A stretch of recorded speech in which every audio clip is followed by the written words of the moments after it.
그 10대의 그 뜨거운 그 많은 아이들 중에서 정말로 거기서도 재능이 빛이 나는 아이가 있다, 그런 것들이 이게 보이나요? 재능이라는 것이 그게 노력만 한다고 되는 건 아니야 라는 정의와 굉장히 밀접한 관련이 있지 않나. 그 재능이 있어도 이게 또 버텨야 되는 거죠. 그렇죠. 그 버티는 것도 재능인 것 같아요. 근데 이제 장수하시다 보니까 동료 피아니스트들이 이제 다 이제 세상을 떠나고 때가 왔네, 철학적으로 때가. 문화와 예술을 통해 우리의 삶 속에서 이루어지는 이야기들을 다루는 오늘도 서초동 시작하겠습니다. 저는 진행을 맡은 지휘자 지중배입니다. 안녕하세요. 오늘 두 분을 모셨는데 각자 소개를. 예원학교의 음악부장으로 있는 피아니스트 조윤수입니다. 반갑습니다. 저는 피아니스트이자 연세대학교에서 지금 피아노를 가르치고 있는 안종도라고 합니다. 네, 안녕하세요. 네. 누군가 뭔가를 잘할 때 저 사람은 타고났다, 아니면은 잘하던 사람이 갑자기 그 일을 그만뒀을 때 아이고 재능이 거기까지인가 봐, 다 됐어 라고 하잖아요. 우리는 그 재능을 주제로 이야기를 한번 나눠볼까요? 근데 굉장히 그 재능을 보면은 저는 동양적이라고 또 생각을 해요. 아시아에서는 이렇게 개인의 선천적인 능력, 서구에서는 탤런트라고 하잖아요. 신이 내려준 어떠한 능력. 맞아요. 그러고 보니까 독일어도 베가트라고 얘기하잖아요. 그쵸. 베가붕, 그러니까 어떠한 능력, 가붕을 받았다. 그러니까 그런 의미긴 하죠. 네. 그러면 재능은 또 뭐 어떻게 생각하세요? 그래요? 글쎄요, 제가 재능이 굉장히 없다고 생각하기 때문에 그것보다 재능을 이제 어떻게 정의를 해야 될까, 그것도 참 어려운 것 같아요. 왜냐면은 어렸을 때 누군가를 들었을 때 참 재능 있다라고 하는데, 아까 말씀해 주셨던 것처럼 10년 뒤에 그 사람을 똑같이 들었을 때 그 재능이 있던 애 맞아? 라고 할 수 있는 거잖아요. 그러니까 그 재능이 그 당시에 무언가 연주를 표현할 때 그것도 재능이지만은 그거를 꾸준히 유지하고 그거를 또 성숙시키게 발전하는 것 또한 재능의 영역인 것 같기도 해요. 그러니까 굉장히 재능이라는 거를 한 단어로 얘기하기엔 너무 포괄적인, 그러니까 한 사람의 인생을 담고 있다는 생각이 또 들기 때문에요. 인생인 것 같아요. 제 생각은 또 인생을 어떻게 사느냐, 그것도 재능의 한 부분인 것 같습니다. 그럼 그 포괄적인 것 인생에서 같아요. 네. 그 재능을 발견하는 시기는 언제가 될까요, 선생님? 개인에 따라 다 다르다고 저는 생각합니다. 마치 같은 꽃이지만 다양한 품종에 따라서 꽃 피우고 열매 맺고 하는 그 시기가 다 다르고 그 주기가 다 다르듯이 각 개인도 마찬가지라고 저는 생각을 하기 때문에 성실성이나 근면성이나 인내심이나 뭐 이런 여러 가지 다른 요소들과 함께 합쳐지면서 발현되는 거라고 생각하기 때문에 그래서 참 어려운 것 같아요. 그리고 굉장히 그 재능 자체도 중요하지만 한 개인의 운이 여기서 누구를 만나느냐, 그런 여러 가지 다른 요소들과 결합해서 활짝 꽃 피우는 친구도 있고 굉장히 재능이 있었던 것 같지만 그 재능이 사그러져서 꼭 그만두는 것만은, 또는 다른 길을 가는 것만은 아닐 거거든요. 그래서 저희가 특정 분야에 대한 어떤 재능을 얘기할 때 그 분야에서 재능이 있고 없고가 꼭 그것을 발현한다 아니다는 아닌 것 같고요. 그런 의미에서는 멘토, 그다음 스승 잘 만나는 게 굉장히 중요한 것 같습니다. 선생님께서는 중등교육을 담당하시면서 지금 10대는 또 저희 때 10대랑 또 다를 것 같은데 많이 다르죠. 그 10대의 그 뜨거운 그 많은 아이들 중에서 정말로 거기서도 재능이 빛이 나는 아이가 있다, 그런 것들이 이게 보이나요? 네, 확실히 보여요. 다 같이 어떤 특정 시험에서 합격해서 이제 선택된 아이들인데, 거기서 이제 확실히 재능이 있는 아이들은 음악을 대하는 태도가 벌써 달라요. 근데 그것이 학습된 것이 아니에요. 최근 들어서 유난히 더 많이 느끼는 거는 재능이 있는 친구들이 음악을 대하는 태도는 일단 누가 뭐라고 안 하는데 굉장히 호기심이 많고 스스로 막 이거저거 찾아봐요. 어떻게 보면 진짜 서양인의 시점에서 보는 기독교적인 시점이죠. 신에게 부여받은. 그렇죠. 솔직히 그게 많이 작용을 하는구나라는 걸 교직에 있으면서 시간이 흐를수록 더 강하게 느끼고 있어요. 저도 말씀 주신 것처럼 이제 예원학교라고 하면은 정말 또래들의 이제 가장 잘하는, 어떻게 보면은 집합소라고 볼 수 있잖아요. 초등학교 때는 이제 동네에서 아니면은 뭐 그 구 단위에서 아니면 시 단위에서 좀 잘했다고 들었는데, 이제 학교 가니까 그냥 그 많은 애들 중에 하나인 거죠. 또 그 안에서 경쟁하고, 그 경쟁에 있어서 좀 힘들었던 점도 있지만 그 경쟁이 단순히 내가 널 이길 거야가 아니고 한데 섞여서 교감하는 가운데 또 예술적인 자양분을 형성할 수 있는 중요한 계기였던 것 같고, 재능의 관점에서 보면은 우리가 음악을 할 때 뭐 느낄 수도 있고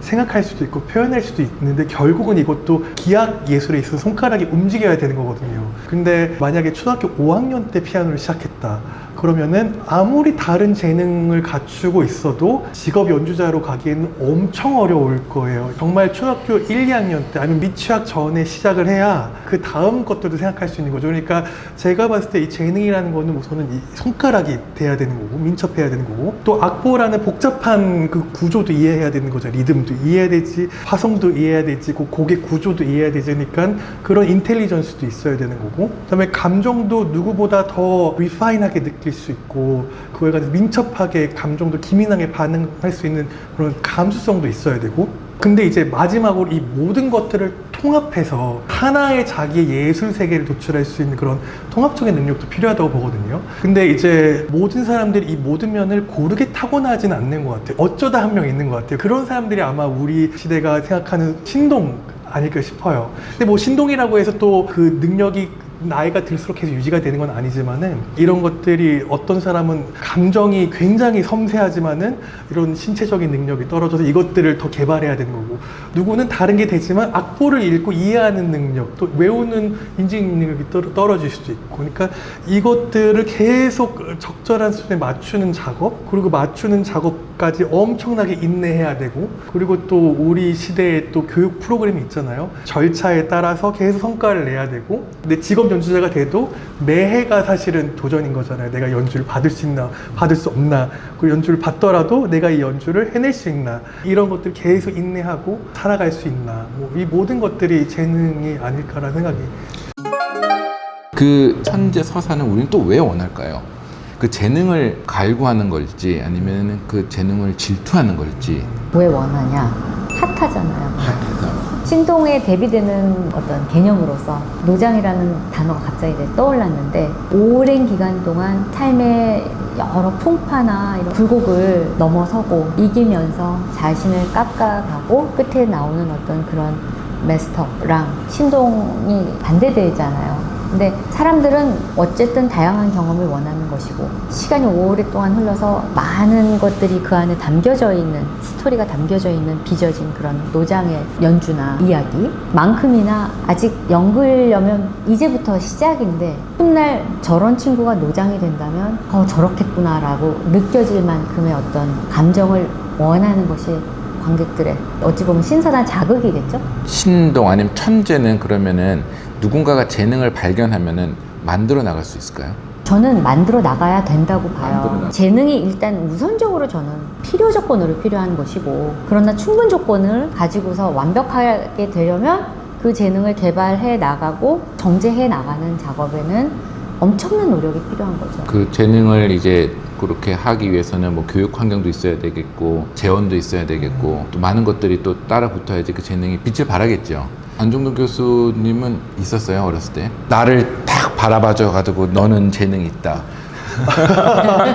저는 감사하게도 너무 좋은 스승님들을 많이 만났던 것 같아요. 저는 근데 다들 선생님께서 말씀하셨던 게 어떤 부분은 너무 좋은데 어떤 부분은 너무 비어 있어. 저는 제가 음악이 어느 정도 내가 음악을 이제 하는 건가라는 생각이 들기까지 너무 오랜 시간이 걸렸던 것 같은데, 제 스승님들께서는 저한테 닥달하거나 막 너 왜 지금 안 돼? 지금 해야지 라고 아니고 끝까지 기다려 주셨던 것 같아요. 그래서 그 안에서 제가 내면 안에서 음악 안에서 좌충우돌 하고 그런 시간을 충분히 가질 수 있었던 게 제 럭이네요. 그런 것 같아요. 그 재능이라고 하면 본인도 타고나야 되는 게 있겠지만은 아까 선생님께서 말씀하신 그 꽃마다 발화하는 시기가 다르잖아요. 그러니까 사람마다 성장하고 발화하는 시기가 다른데, 우리는 초등학교, 중학교, 고등학교, 대학교, 그리고 이제 경우에 따라 유학을 가고 거기서 또 이제 국제 콩쿠르들을 나가겠죠.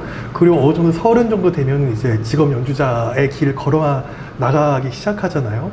근데 이제 우리는 그 바라는 속도와 별개로 이 시스템이 요구하는 속도에 또 어느 정도 맞춰야 되는 거죠. 여기 맞출 수 있는 사람이 또 현대적인 재능을 보여줄 수 있는 것 아닌가 싶어요. 왜냐면 여기에 조금 늦어지면은 자신의 재능을 또 사회에 소개할 수 있는 그런 끈이 약해지기 때문에 이 사람들은 또 자신의 늦게 발휘할 수 있는 재능을 소개할 공간이 더 굉장히 제약이 많아진다고 또 생각이 들거든요.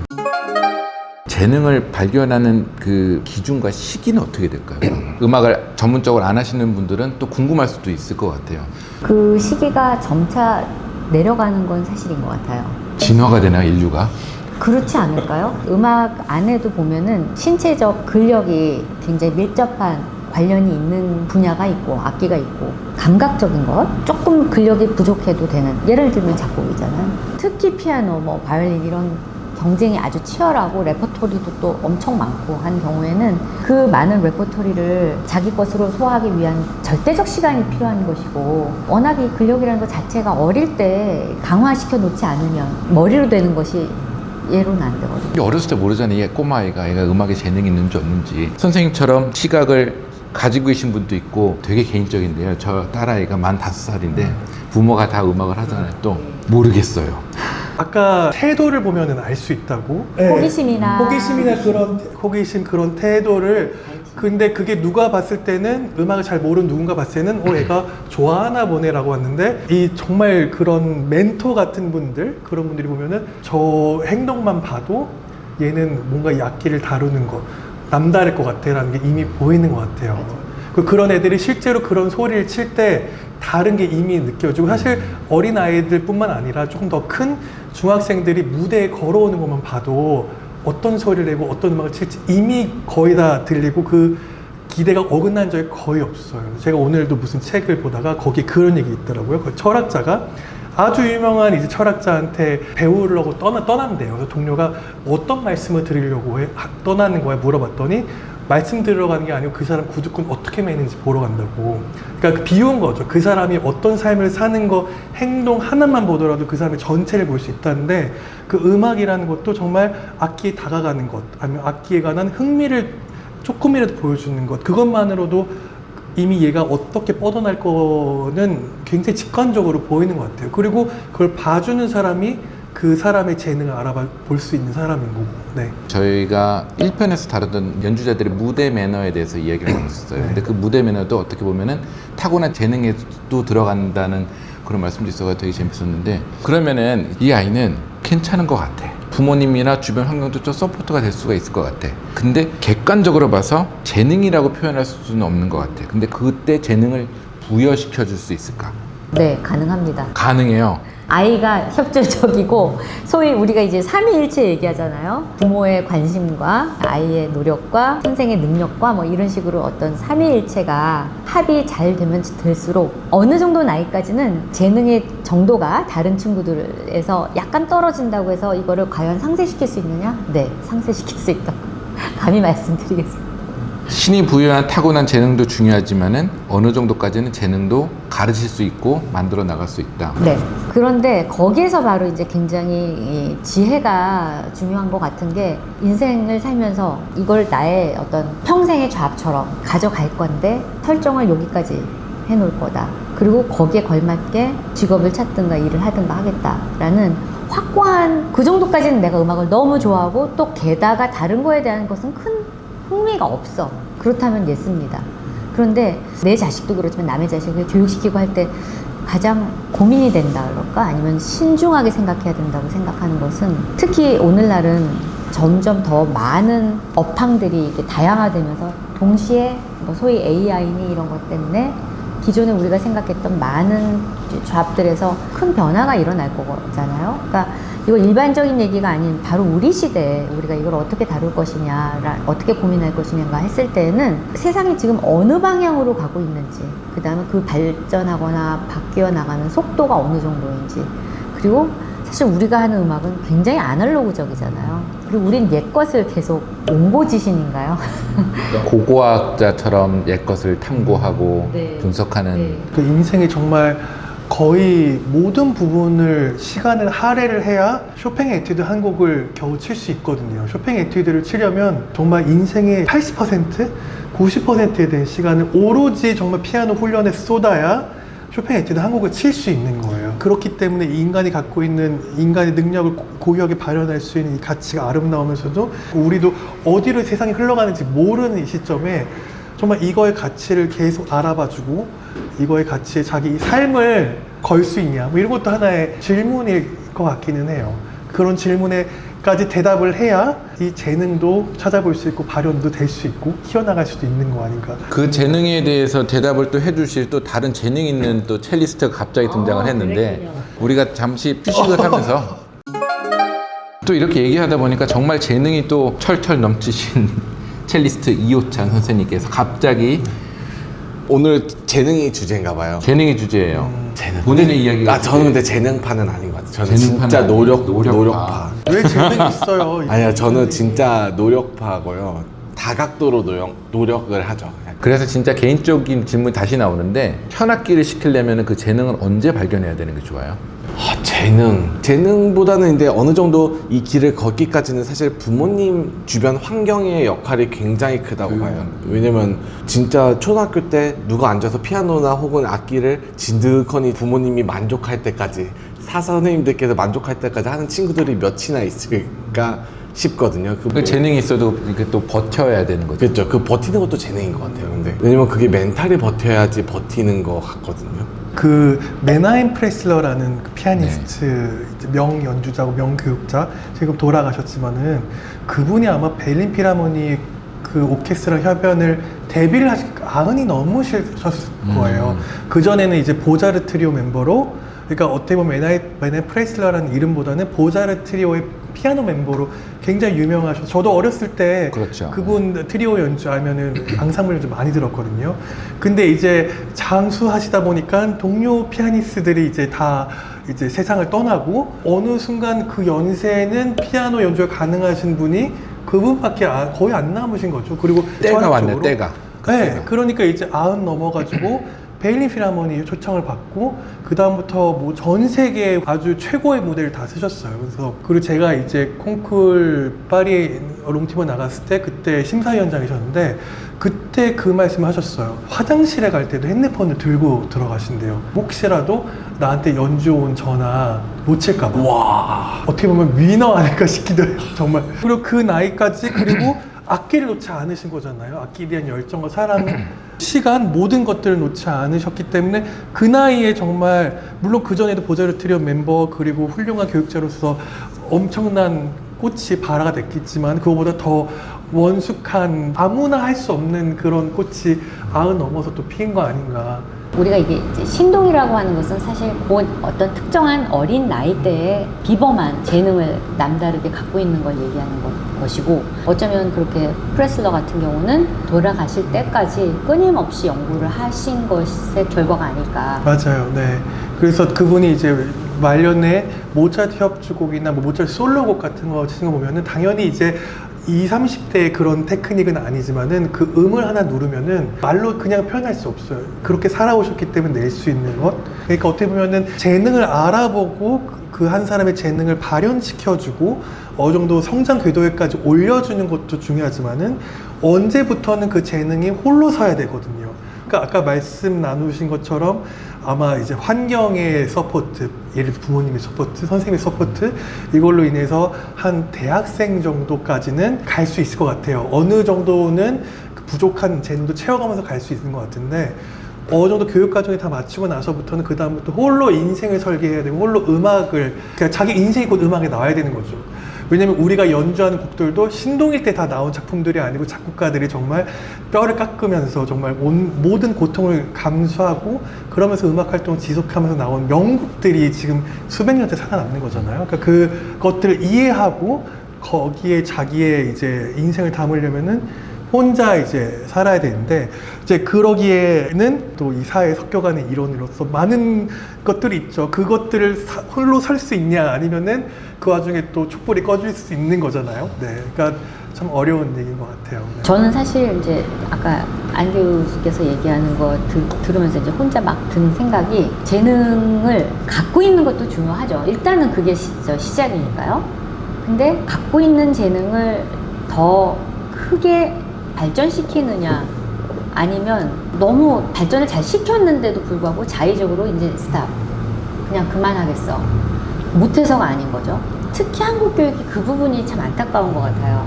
예를 들어 이제 저희 막내가 무용을 했었는데 예원 예고 같이 이런 예술학교를 다니면서 그 기량을 향상을 시켰는데 대학을 딱 가면서 과감하게 접어버리고 노느라 바쁜 거예요. 그걸 누구를 탓할 수가 없는 게 너무 힘들었거든요.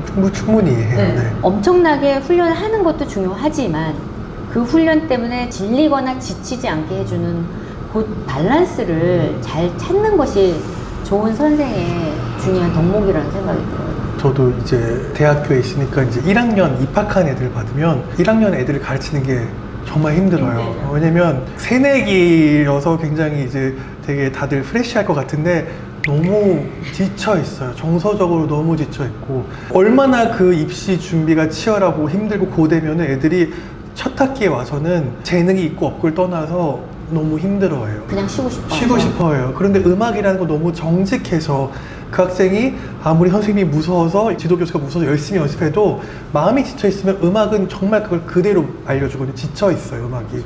그럼 그 지쳐있는 음악을 제가 아무리 영감을 불어줘서 레슨을 하더라도 그땐 학생만의 시간이 필요하거든요. 그러니까 어떤 학생 거기서 극복하는 애고 있고 많은 학생들이 극복하지만 또 어떤 학생들은 거기서 이제 인생에 대한 질문을 하기 시작하는 것 같아요. 이게 인생의 이거밖에 없는 거 최선일까? 어떻게 보면은 우리가 갖고 있는 시스템도 어떻게 보면은 지금 우리 그 어린 학생들의 재능을 최대한 발전시키기 위한 그런 하나 합의된 좋은 시스템이라고도 할 수 있으면서도 한편으로는 이것도 어느 정도 결함이 있는 거 아닐까, 문제가 있는 거 아닐까라는 생각을 또 제 입장에서 또 종종 합니다. 네. 말씀을 들어보니까 좀 이제 근 20년 돼가는 것 같아요. 한국을 떠나서 산 지가. 이제 독일에서 아이들을 가르쳐 봤을 때 조금의 차이가 있어요. 이게 뭐가 좋다 나쁘다가 아니라 이제 독일 아이들이 10대를 넘어가서 대학교 들어왔을 때 이 아이들은 뭐라 그럴까? 10대를 마감하면서 본인의 길을 정해 오더라고요. 나의 삶에 대해서. 그런 거 보면 부럽기도 하고 또 반대적으로 봤을 때는 한국 사람 기준으로 봤을 때 약간 지지부진해 보이는 거예요.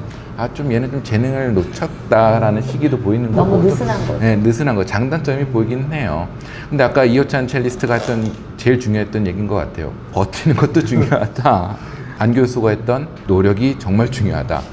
그래서 저는 그냥 생각을 해보니까 우리가 재능이 있느냐 없느냐를 우리가 판단하는 것보다 섣불리 재능이 발견됐으면 우리가 서포트를 서로 주변에 어른들이 해주는 게 중요하고 아이들한테 아니면은 재능이 있고 없고 떠나서 우리가 뭐든지 서로 서포트 해주는 사람도 아니면은 서포트를 받는 사람도 버티고 노력을 하는 게 중요하다고 생각을 합니다. 하나의 결과를 우리가 보기보다는 그 과정을 지켜봐주고 그 과정에서 또 다른 재능이 또 볼 수 있잖아요. 그것도 빨리 파악을 해줘야 되고 그게 저희가 활동하고 있는 저희 셋의 또 역할이기도 하고 제일 중요하게 이제 어려운 10대들을 현장에서 매일매일 이제 우쭈쭈 해주시는 선생님 역할도 굉장히 중요하다고 생각합니다.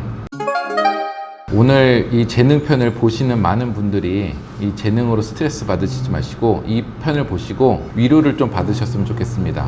하시던 거 계속 하시고 또 재능이 나타나면 또 그 재능으로 가시고 다 옆에서 도와주는 어른들이 있습니다. 동료들도 있고 친구들도 있습니다. 우리 다 위로가 되는 시간이 오늘 소추동 오늘은 이만 마치겠습니다. 감사합니다. 감사합니다.